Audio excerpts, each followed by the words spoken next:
講起母親節，我就會諗起我媽。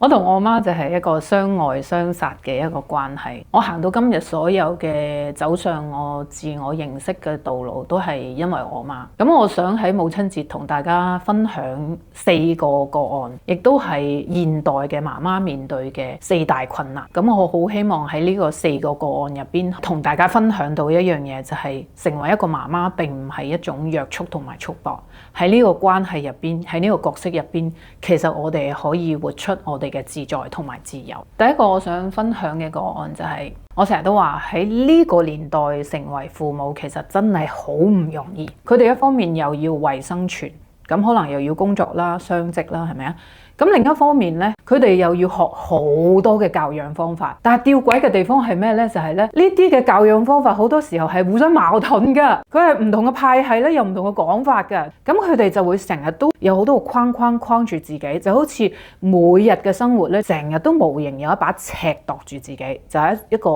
完美嘅媽媽或者理想嘅媽媽。尤其咧係呢個 generation 嘅媽媽咧，佢哋咧多數經歷過上一輩嘅教養方法，佢哋覺得自己嘅童年都唔係咁開心或者幸福，佢哋唔想自己嘅仔女重複自己嘅道路，咁所以咧佢哋更加會小心咁樣去教養啦，去計劃啦，咁樣即係究竟我講咗呢句説話係咪啱嘅咧？我咁樣今日咁樣對待小朋友係咪啱嘅咧？積累咗一啲情緒咧，佢哋又知道喺小朋友面前咧有情緒又唔好喎，咁所以咧返到屋企咧又要忍喎，唔夠膽喺小朋友面前咧做一個真正嘅自己，咁久而久之咧，好多人咧就會開始面對內在佢哋自己有好多嘅矛盾啦、糾結啦、拉扯啦、自責喺入邊，就會覺得自己點解做唔好一個媽媽啊？咁就會有好深嘅無力感啦，亦都會好疲累啦咁樣。無論你係媽媽定係準媽媽，如果你想解決你嘅困局、揾出路，我哋都願意陪伴你。我哋有一個母親節嘅優惠，你可以 click 下邊嘅文字了解詳情。